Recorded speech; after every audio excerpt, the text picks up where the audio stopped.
기도하고 주님이 주신 말씀 함께 나누도록 하겠습니다. 기도하겠습니다. 주님, 오늘 또 우리가 주님의 말씀 앞에 나왔습니다. 주님, 우리에게 듣는 마음, 깨닫는 마음, 듣는 귀와 깨닫는 마음을 허락하여 주셔서 주의 말씀을 들을 때 깨닫게 하시고 주님이 계획하신 것, 주님이 보여주시고자 하시는 것을 볼 수 있고, 그래서 듣고 마는 자가 아니라 그 말씀에 화답하여서 믿음으로 순종하며 믿음으로 주님과 동행하는 삶이 될 수 있도록, 땅의 것을 바라보는 것이 아니라 하늘의 것을 바라보고 주님의 나라를 소망하며 살아갈 수 있는 한 사람 한 사람이 될 수 있도록 주님 이 시간 우리에게 성령을 부으시고 함께하여 주시고 인도하여 주시며 깨닫게 하여 주시옵소서. 주님, 말씀하옵소서. 감사하고 예수님의 이름으로 기도드렸습니다. 아멘. 말씀은요, 요한복음입니다. 요한복음 1장 16절에서 18절 말씀에서 시작을 하겠습니다. 시작을 하고요.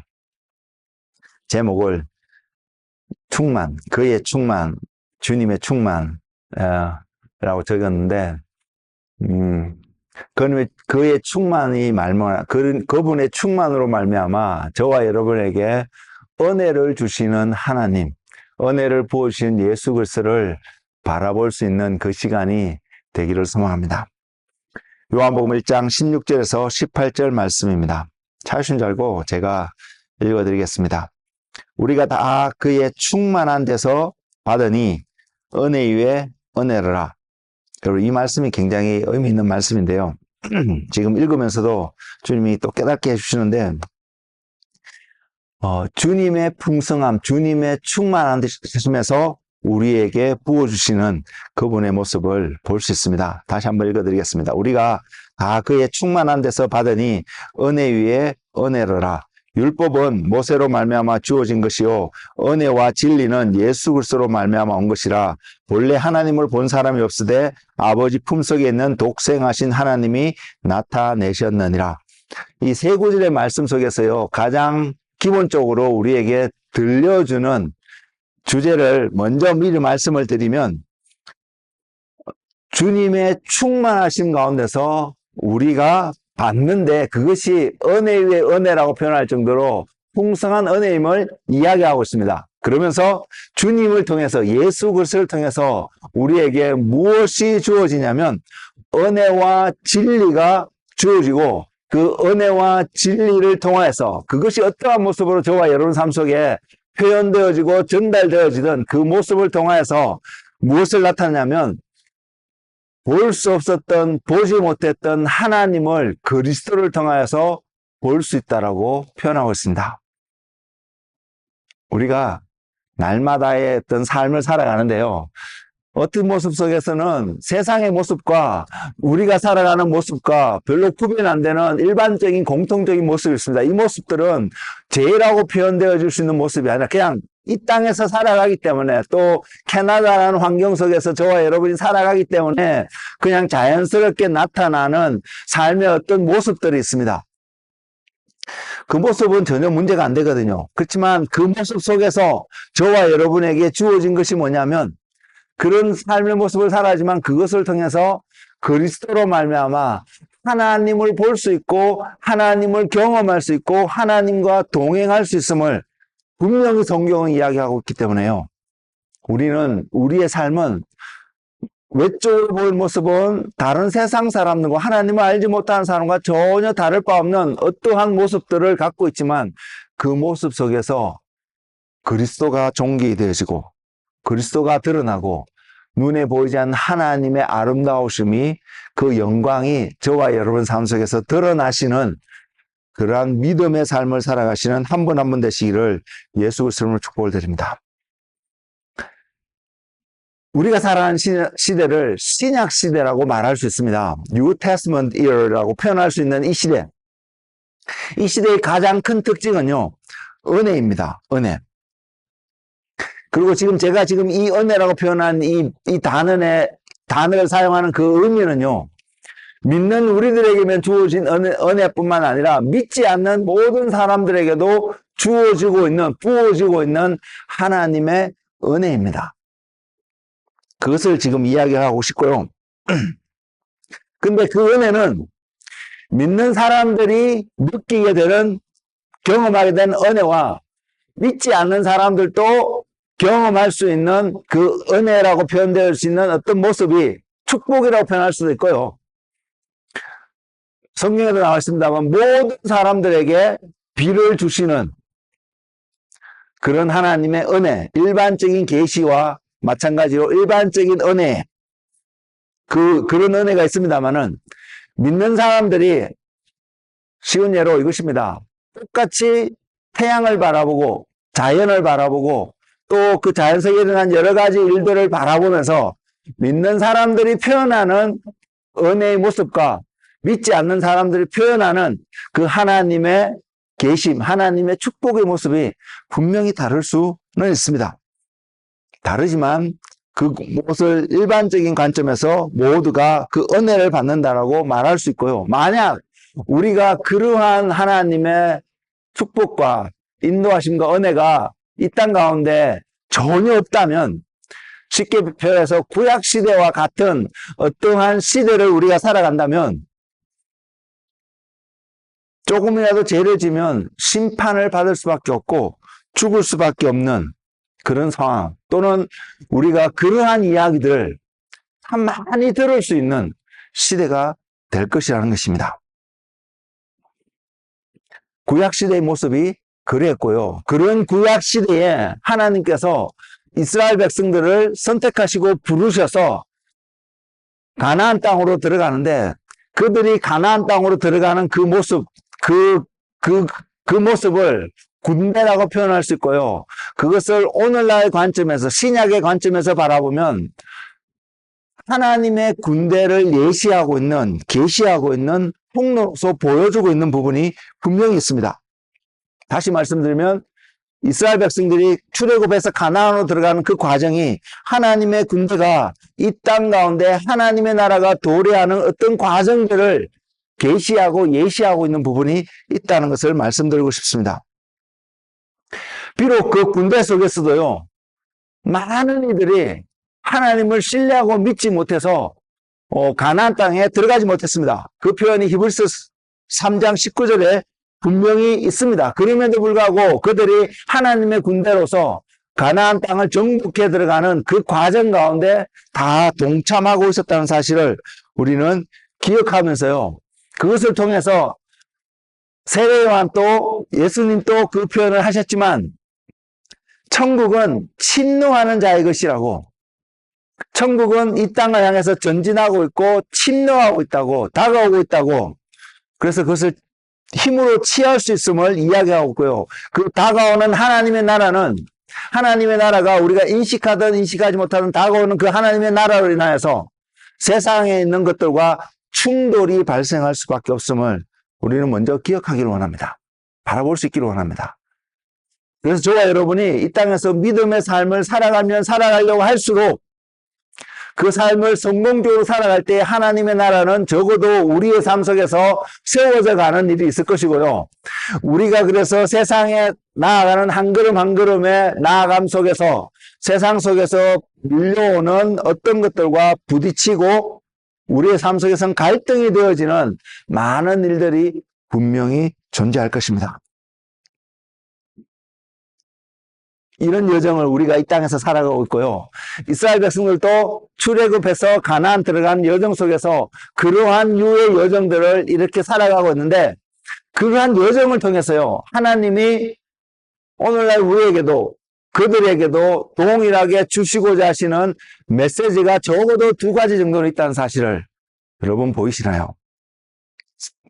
그게 뭐냐면, 첫 번째는요, 그 여정 속에 우리가 믿음으로 나아가는 어떤 여정 속에, 그래서 때로는 넘어지기도 하겠죠. 그러나 또한 승리하기도 하는 그 여정 속에서 하나님이 우리로 하여금 이스라엘 백성들하고 기억하기를 원하는 것은, 저와 여러분이 기억하기를 원하는 한 가지는 뭐냐면, 하나님이 함께 하고 있다는 사실입니다. 아니, 하나님의 나라가 전진하고요, 우리가 그 나라에 이르러서 이 땅에서 그 나라의 군대로 한 걸음 한 걸음 가고 있다면, 그 사람의 모습은, 우리의 모습의 가장 중요한 특징은 하나님과 함께하는 여정이 되어야 된다는 사실입니다. 그럼 우리는 이런 질문을 해볼 수 있습니다. 지금 우리가 살아가는, 소위 우리가 표현하는 믿음의 생활이라고 표현하고 있는, 신앙생활이라고 하고 있는 우리가 행하는 일련의 어떤 행함들이 주님과 함께하는 삶이 되고 있나요? 주님과 과연 이것을 내가 함께하고 있는 삶인지, 아니면 내가 임의대로 바라보니까 그 선하고 좋은 것 같아서 이렇게 하고 있는 건지 우리는 생각해 보아야 합니다. 이스라엘 백성들에게는요, 특히 출애굽한 이스라엘 백성들에게는 하나님의 뜻이 그들에게 분명히 보여졌습니다.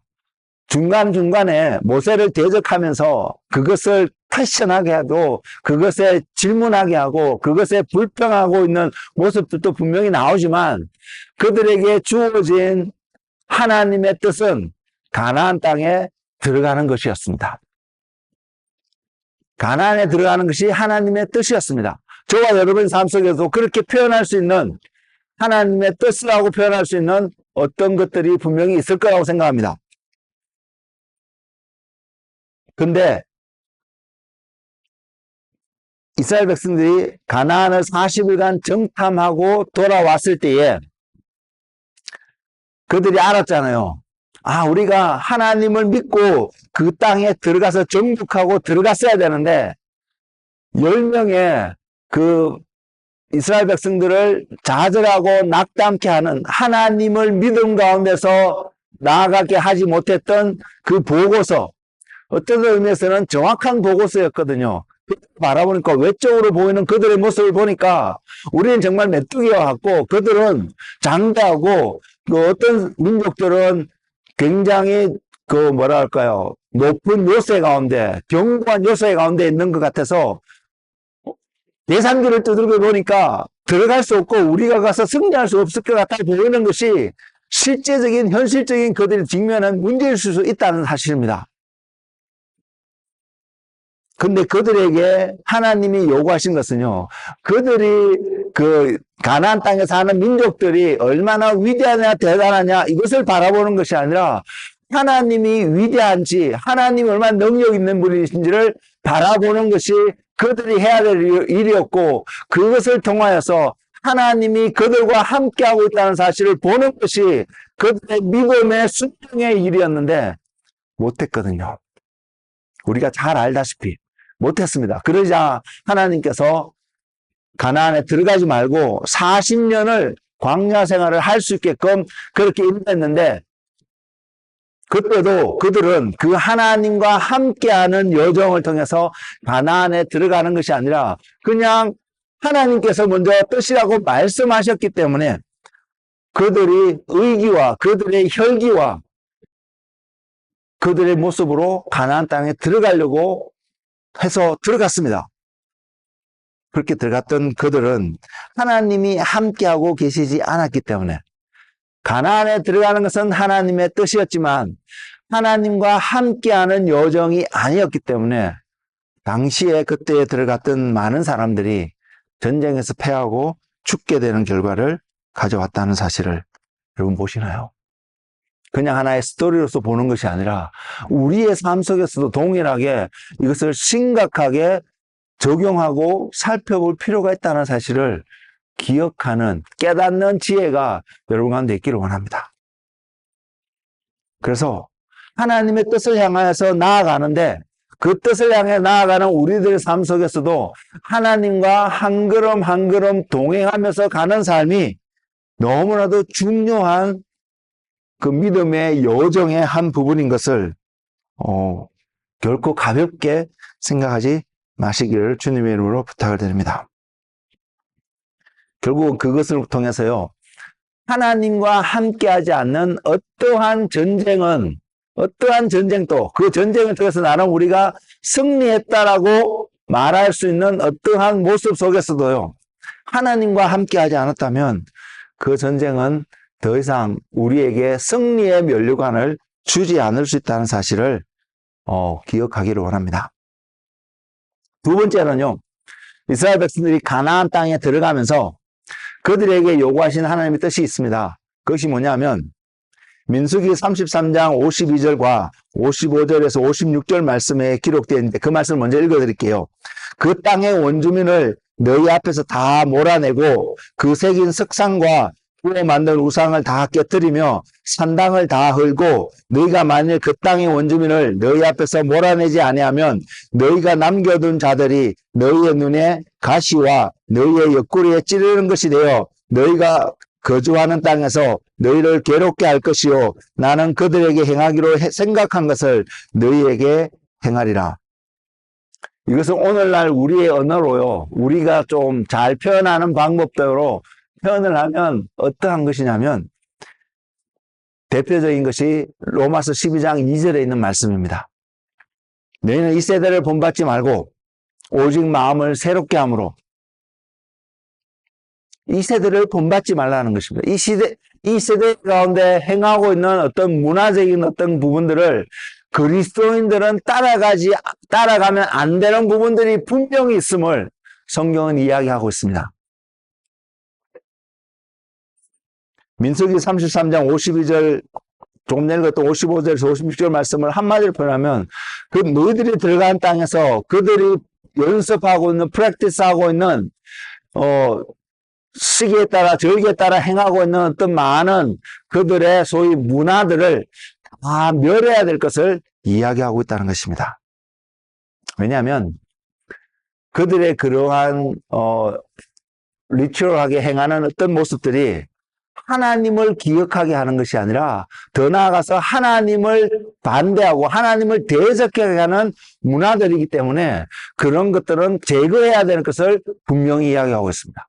저와 여러분이 하나님의 은혜로 거듭나고 구원을 얻었다라고 내가 거듭난 자라고 느껴지는 그 순간 우리에게 요구되어지는 것이 하나 있다면 우리가 지금까지 살아왔던 삶의 어떤 패턴들, 방식들, 생각하는 사고였던 방법들이 다 바뀌어야 된다는 것을 분명히 이야기하고 있습니다. 그리고 그 바뀐 것의 결과의 모습을 우리가 이렇게 표현할 수 있습니다. 믿음으로 순종의 삶을 살아가는 모습이라는 것을 말입니다.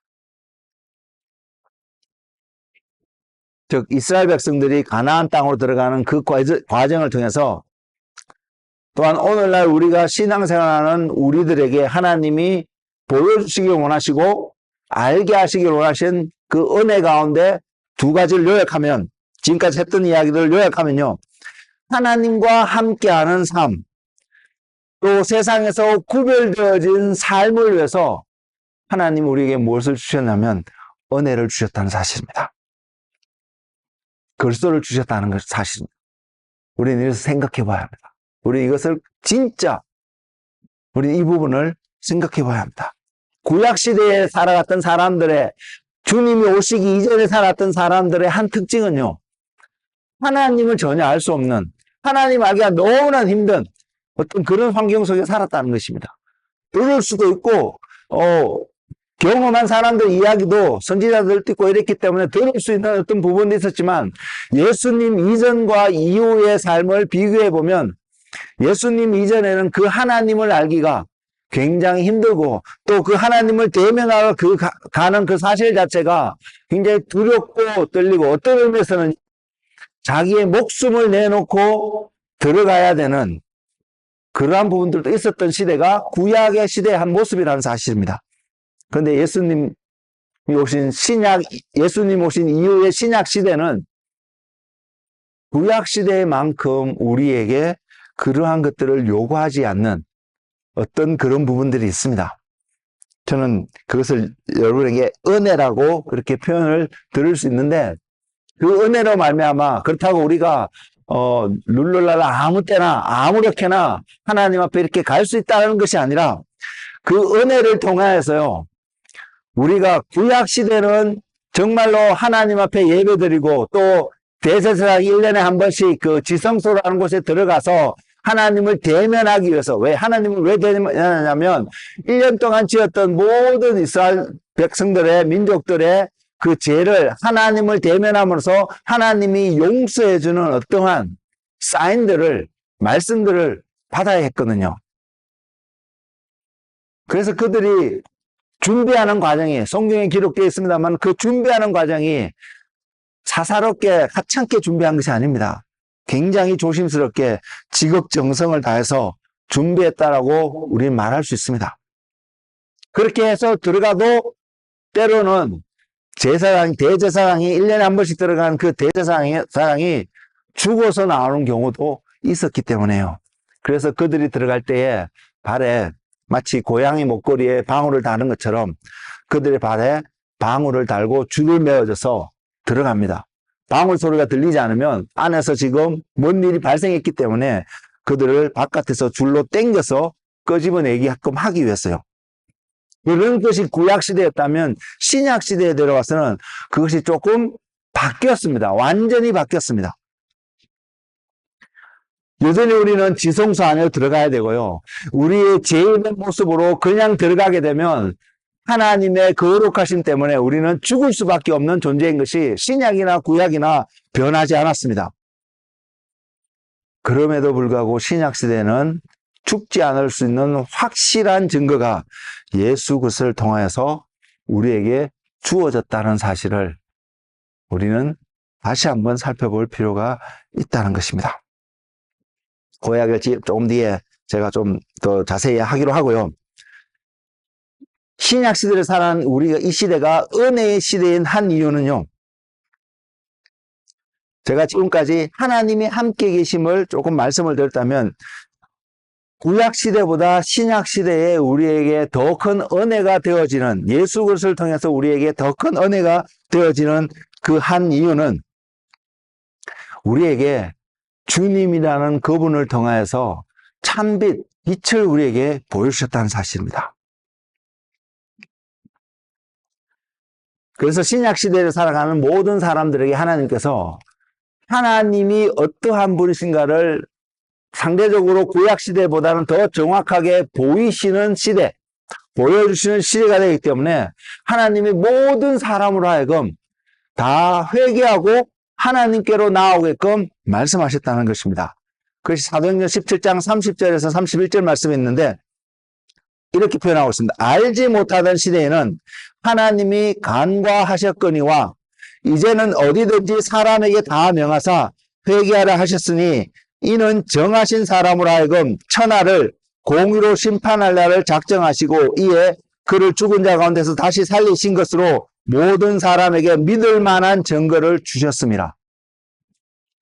하나님의 계획이 드러났고 그리고 모든 사람들에게 믿을 만한 증거를 주셨다라고 확정하고 계시는데 그것이 어떻게 주어졌냐면 그리스도를 통하여서 우리에게 세상 가운데 알려졌다라고 표현하고 있고요. 이것을 암시하고 표현하고 있는 계시하고 있는 한 단어가 무엇이냐면 빛이라는 것입니다. 그래서 예수 그리스도를 통하여서 빛이 우리에게 확실히 비춰졌고요. 그 주님을 통해서 우리에게 그 빛을 통해서 무엇을 보게 하시냐면 하나님 아버지를 눈에 보이지 않았던, 보이시지 않았던 영으로만 알려졌던 그 하나님 아버지를 이제는 우리가 보고 경험하고 함께 할 수 있는 그 시대에 살게 되었다는 사실입니다. 그래서 빌립이 주님께 아버지를 보여주옵소서라고 질문하였을 때 예수님께서 요한복음 14장 9절에서 이렇게 말씀하셨습니다. 빌립아, 내가 이렇게 오래 너희와 함께 있으되 내가 나를 알지 못하느냐? 나를 본 자는 아버지를 보았거늘 어찌하여 아버지를 보이라 하느냐? 여러분 하나님을 보고 계신가요? 다른 말로 표현 여러분 하나님을 알고 계신가요? 만약 우리가 이 질문에 예, 맞습니다. 저는 하나님을 압니다. 하나님을 보고 있습니다라고 표현할 수 있는 것이 있다라면 여러분 삶 속에 이것이 있다라는 증거입니다. 무엇이냐면 예수님과 함께한 시간들이 있다라는 것을 증거하고 있다는 것입니다. 다른 말로 표현해서 우리가 하나님을 보고 하나님을 경험할 수 있는 근거가 통로가 뭐냐면 예수님과 함께하는 시간입니다. 또한 주님께서 말씀하시기를 요한 사도를 통해서 말씀하시기로 요한복음 1장 18절에 있는데요. 본래 하나님을 본 사람이 없으되 아버지 품속에 있는 독생하신 하나님이 나타내셨느니라. 사람들이 막 드듬다가 찾아낸 케이스가 아니라 신약시대는요. 신약시대는 그런 시대가 아니라 하나님께서 본래 하나님을 본 사람이 없다고 했습니다. 또 사람은 육신 가운데 있기 때문에 영이신 하나님 앞에 온전히 설 수 없는 존재라고 사도 바울 또한 그렇게 증거하고 있습니다. 그런데 주님께서 우리에게 하나님을 볼 수 있는 길을 열어주셨는데 그 이유가 아버지 품속에 있는 독생하신 하나님이 나타나셨다라고 증거하기 때문에요. 그래서 우리는 볼 수 있다는 것입니다. 주님과 함께 할 수 있다는 사실입니다.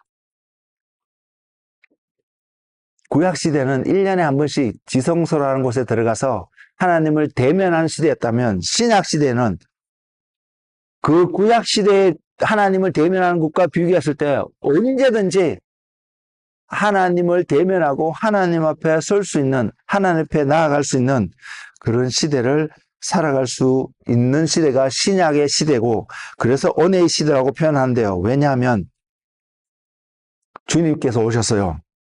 그 십자가의 죽으심으로 우리가 언제든지 하나님의 보좌 앞으로 나아갈 수 있는 길을 열어주셨기 때문입니다. 그것이 히브리서 10장 19절에서 20절에 있습니다. 그러므로 형제들아, 우리가 예수의 피를 힘입어 성소에 들어갈 담력을 얻었나니 그 길은 우리를 위하여 휘장 가운데 열어놓으신 새로운 살 길이요 휘장은 곧 그의 육체니라. 주님이 오셔서 우리로 하여금 하나님 앞에 설 수 있도록, 하나님 앞에 나아갈 수 있도록 그 길을 열어주셨다고 선포하고 있습니다. 여러분, 이 말씀이 믿어지시나요? 여러분, 이 말씀이 정말로 여러분 삶 속에서 믿어지시나요? 여러분, 이것이 믿어지시면 우리가 행할 수 있는 행위는 딱 하나입니다. 하나님 앞에 나아가는 것. 또 내가 하나님 앞에서 살아가고 있다는 사실을 기억하는 것. 왜? 예수님이 저와 여러분이 오셔서 하나님이 살아계심을, 하나님의 계심을 보이셨거든요.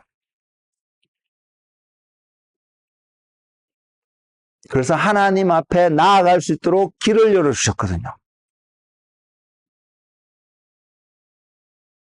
그것이 예수님이 우리에게 보이신 것입니다. 그리고 그것이 바로 은혜의 시대입니다. 구약 시대에는 아무나 그렇게 못했다는 사실입니다. 이것이 신약 시대에 은혜를 주신 중요한 한 특징인데, 여러분들은 이 은혜를, 이 축복을 누리며 더 나아가서 즐기며 이 은혜로 해서 행복한 삶을 살아가고 계신가요?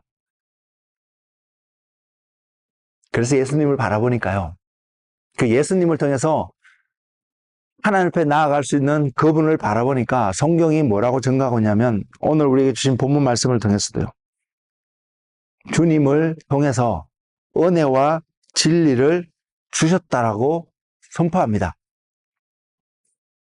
그리고 진리는 그것이 어떠한 모습으로 우리에게 다가왔던, 우리가 그 진리를 받게 되면, 그 진리를 찾게 되고 그 진리를 얻게 되면 저와 여러분의 삶은 자유케 된다는 것을 주님이 증거하셨습니다. 내가 발견하기를 원하는 진리가 아니라요, 내가 원하는 어떤 진리를 찾고 발견하는데 예수님 안에 있다, 이 차원이 아니라요, 하나님께서 주님을 통해서, 예수를 통해서 우리에게 들려주시고 보여주시기를 원하는 진리, 그래서 우리가 대면하게끔 하시기를 원하시는, 그래서 우리가 발견할 수 있게끔 하시기를 원하시는 그 진리, 그 진리에 우리가 초점을 맞춰야 된다는 것입니다. 그 진리에 초점을 맞추기 위해서 또한 우리에게 필요한 것이 있다면 이 세대를 본받지 않는 그런 태도가 필요하다는 것입니다. 그런 태도 없이 어떤 진리를 발견할 수 있다는 것은, 내가 진리를 찾고 있기 때문에 진리를 찾아가는 사람들은 때로는 찾을 수 있습니다. 그러나 그것은 하나님이 우리에게, 그들 모두에게 보여주시기 위한 진리가 아닐 수 있음을 우리는 또 알고 있어야 합니다. 그래서요, 우리의 관심은 하나님이 저와 여러분에게 보여주시고자 하시는 진리가 무엇인가? 그게 관심이 있어야 되고요. 그리고 하나님은 그 진리를, 그 은혜를 보이시는데 어떤 상황 속에서 그의 충만하심 속에서 예수 그리스도 안에 충만의 충만으로 가시는 그 주님의 풍성하심, 다른 말로 그렇게 표현할 수 있을 것 같아요. 제가 표현을 쓰는데요. 그 충만하심 가운데서 나타나는 하나님의 은혜와 진리. 그리고 우리가 그 은혜와 진리를 조금 맛보면, 표현은 조금 맛보면이라고 표현하지만 그것이 나타나는 그 과정이나 모습들을 말씀을 통해서 보면 전혀 부족하지 않는 풍성한 모든 사람들이 누리고 경험할 수 있는 하나님의 완전하신 진리, 은혜이기 때문에요. 신약 시대는 우리가 바로 그 하나님 앞에 우리 자신이 서게 되었다는 사실을 여러분 알고 계시나요?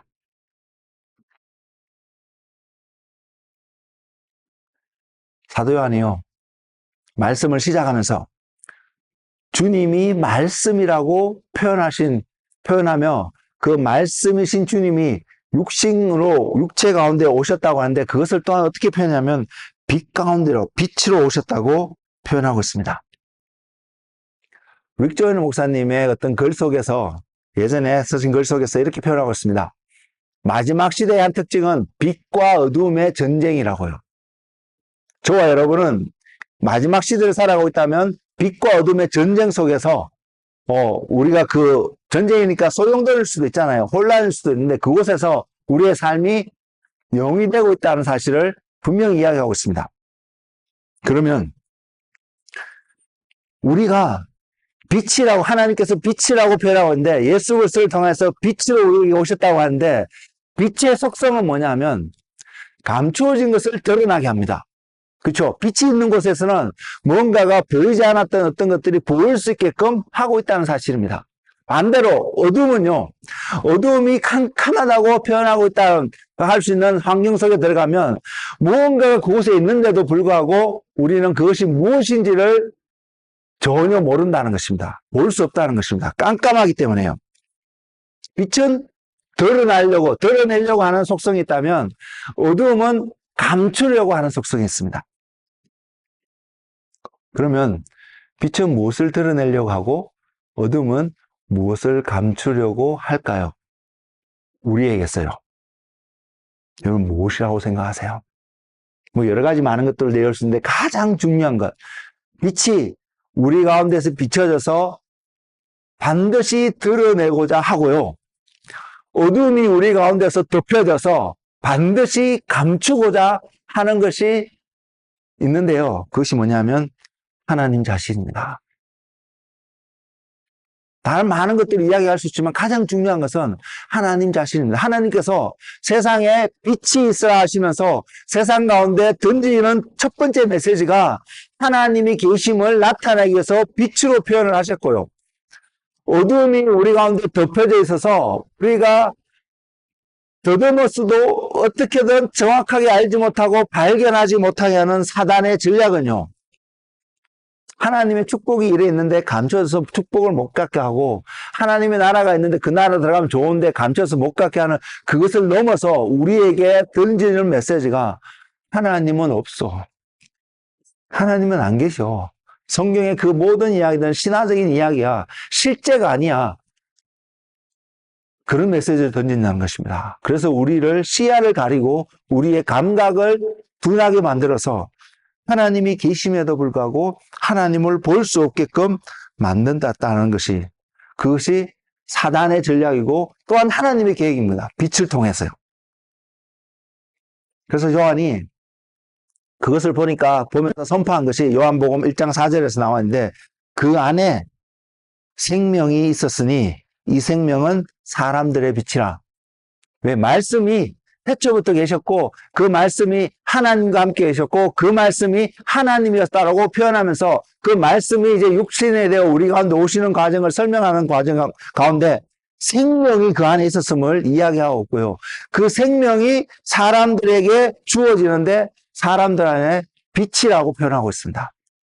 우리에게 생명이 있다는 것은요, 우리 안에 하나님이 계심이 나타나고 있다는 것입니다.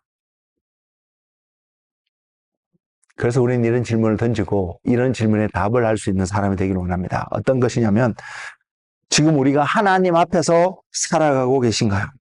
그리고 우리가 하나님 앞에 살아간다는 것은 저와 여러분에게 어떤 의미로 해석되어지고 설명되어지고 표현되어질 수 있을까라는 것입니다. 성경적인 의미로 제너럴하게 공통적으로 표현하면 우리가 그럴 때에 빛 가운데 살아가고 있다는 것입니다. 빛 가운데 살기 때문에 우리는 죄도 짓지 않을 수 있는 그 삶을 살아가고요. 빛 가운데 살기 때문에 의로운 삶을 분명히 살아갈 수 있습니다.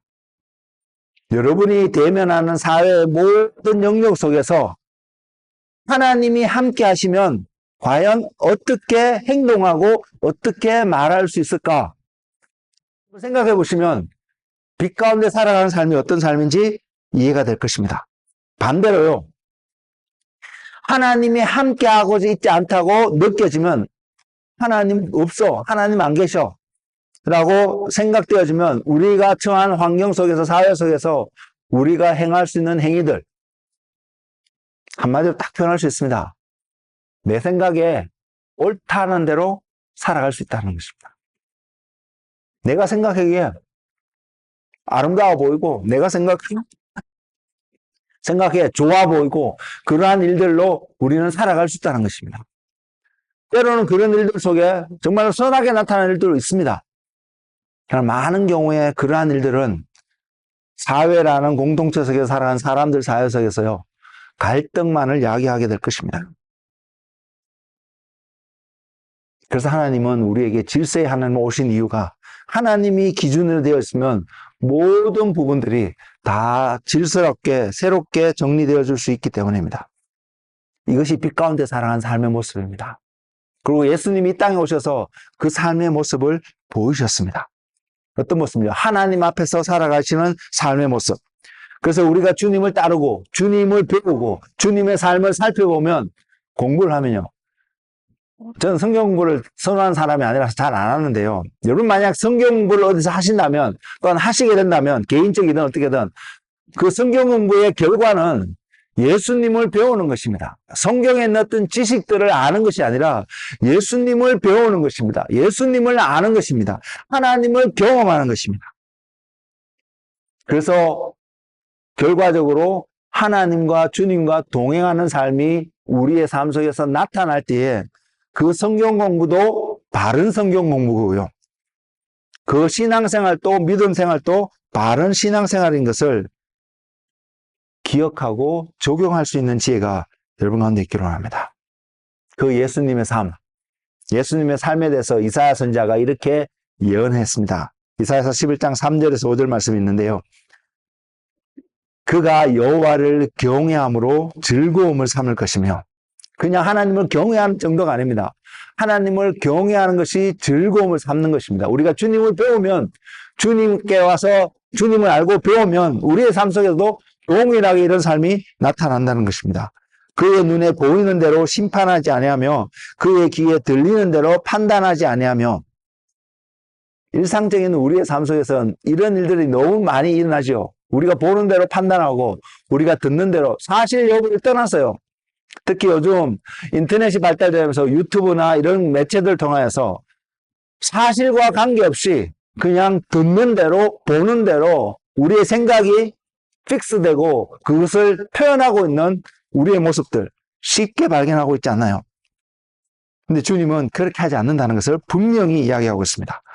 공의로 가난한 자를 심판하며 정직으로 세상의 겸손한 자를 판단할 것이며 그의 입의 막대기로 세상을 치며 그의 입술의 기운으로 악인을 죽일 것이며 공의는 그의 허리띠를 삼으며 성실로 그의 몸의 띠를 삼으리라. 이 말씀을 조금 이해할 수 있게 좀 설명을 드리면요, 우리의 모습 속에서는 가난한 자라는 예를 들어 표현하고 있는데, 공의로 가난한 자를 심판한다고 그러는데, 우리가 가난한 자를 보면 또는 우리의 어떤 모습을 보면 부한 자는 상관없다고 생각합니다. 우리가 보는 그대로 그 사람을 판단하고 때로는 정죄하기도 하고요, 그 사람을 어떻게 평가합니다. 보이는 외적인 모습으로요. 근데 주님은 그렇게 하시는 것이 아닌 것을 이야기하고 있습니다. 정직으로 세상에 겸손한 자를 판단한다라고 표현하고 있는데요. 여러분, 저와 여러분이 겸손하다면, 우리가 겸손의 자리를 간다면 그 겸손한 사람의 가장 중요한 특징이 정직하다는 것입니다. 가면을 쓰고 겸손한 척, 우리 할 수 있잖아요. 우리는 겸손한 척 하는데 우리를 바라보는 사람들은 아, 저 사람 정말로 겸손하구나 라고 판단할 수 있잖아요. 보는 대로 하면. 그렇기 때문에 겸손의 삶의 중요한 특징은 정직하다는 것에 있다는 사실을 여러분 기억하십시오. 내가 할 수 있는데 못하다, 아니야 나는 그런 사람 아닙니다, 이런 차원의 것이 겸손이 아니라는 사실을 여러분 아셔야 합니다.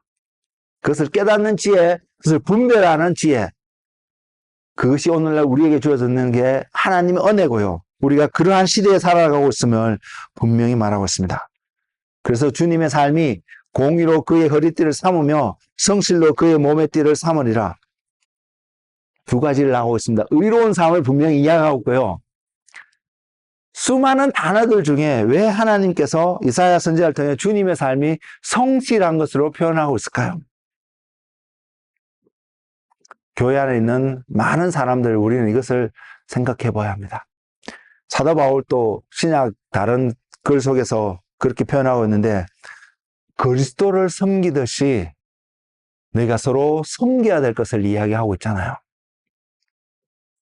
그렇게 하려면 적어도 우리 안에 부지런하게, 성실하게, faithful하게 그 대상을 바라보고 생각하지 않으면 하지 못할 것입니다.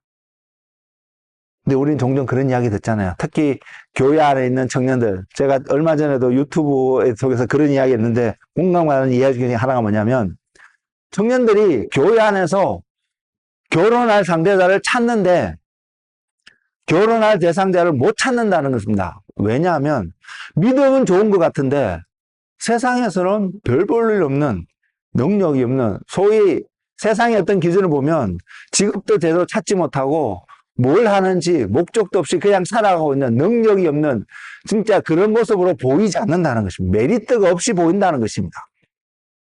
그리스도인들이 그래야 될까요? 믿음 좋다고 말하는 사람들이 그러한 모습이 진짜 믿음이 좋은 모습일까요?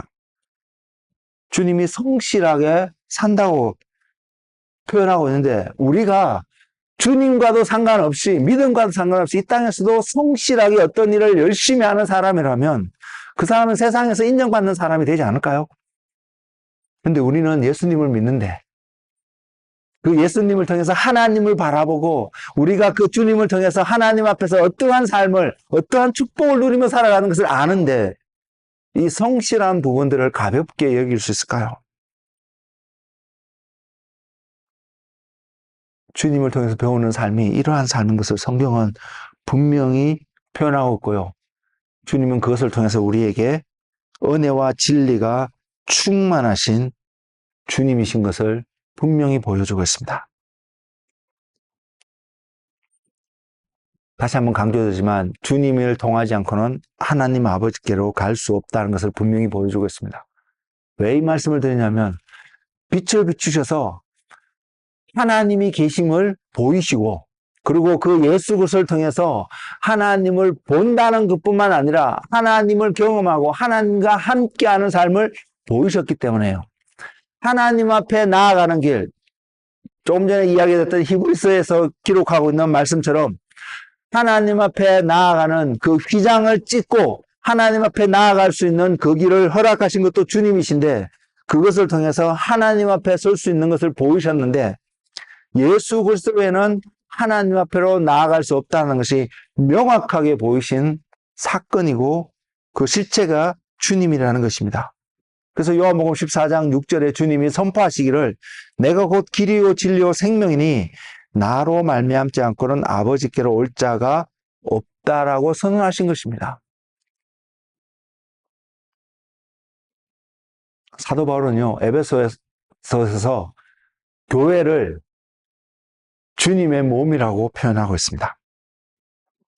그리고 그 몸인 교회는요, 주님을 드러내는 존재가 되어야 될 것을 이야기하고 있는데, 그것이 어떻게 표현하면 에베소서 1장 23절에 교회는 그의 몸이니 만물 안에서 만물을 충만하게 하시는 이의 충만함이라. 교회 안에 무엇이 드러난다고요?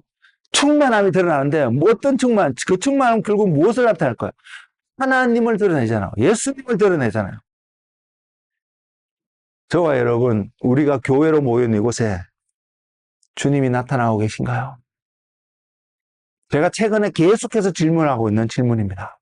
전 여러분들도 같이 저와 동참해서 이 질문을 서로에게도 계속해서 할 수 있기를 원합니다. 내 삶 속에 그리스도가 나타나고 있는가? 내 삶 속에 그리스도가 드러나고 있는가? 그래서 내가 그리스도를 존귀 여기는 어떤 삶으로 내 삶이 점점 변화되어져 가고 있는가? 우리는 그런 교회가 되기를 원합니다. 저는 여러분 한 사람 한 사람이 그런 주님의 몸된 교회가 되기를 소망합니다. 이 충만하면 생명으로도 표현할 수 있을 것입니다. 이곳 가운데 그리스도의 생명이 풍성하게 나타나고 있나요? 우리 어떨까요? 주님이 우리를 바라보시면 어떤 모습으로 우리의 모습이 어떠다고 주님이 평가하고 계실까요? 분명한 것은 기억하시기 바랍니다. 분명한 것은 내가 교회면, 내가 주님 몸된 곳이라면 주님의 만물을 풍성하게 하시는, 충만케 하시는 충만으로 내 몸이, 교회가 조성되어지고 형성되어야 되는데 우리 안에서, 나의 삶 속에서 바로 그 그리스도가 종기 이어지고 드러나는 삶을 나타나고 있는가 말입니다.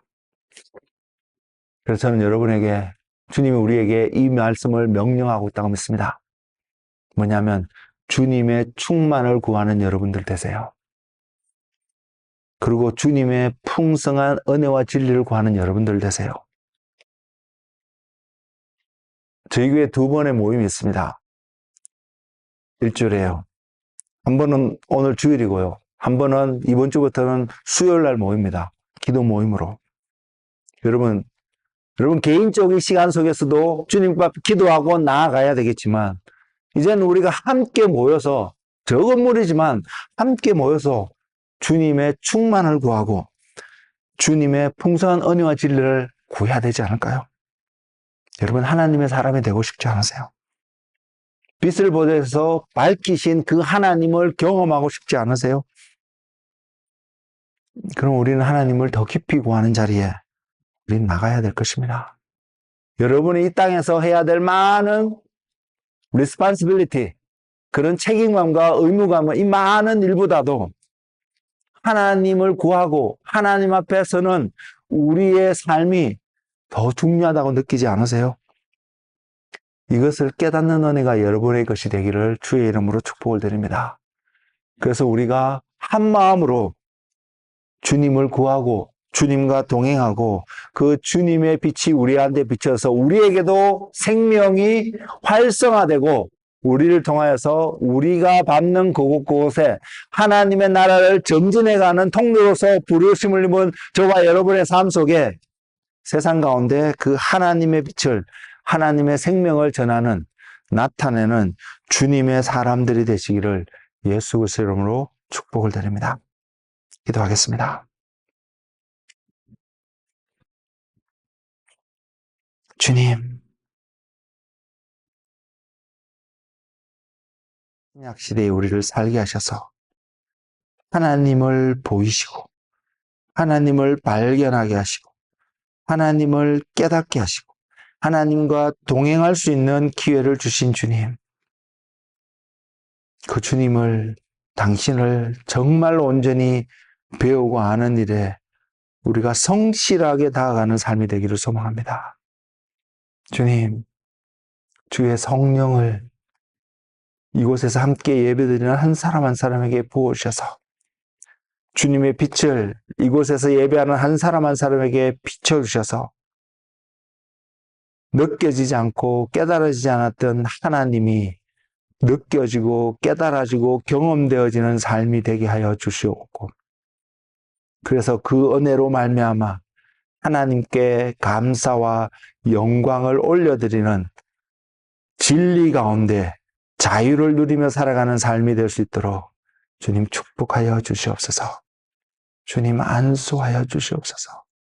우리의 마음속에 주님 당신을 갈급해하는, 내가 주님을 오늘 만나지 않으면, 내가 주님을 오늘 함께하지 않으면 내 삶에 아무런 의미가 없는 것이 깊이 깨달아져서 매 순간순간 주님을 바라보고 주님을 구하고 주님을 찾고 주님과 함께하는 삶의 증거들이 충만한 주님의 몸된 교회가 되게 하여 주시옵소서.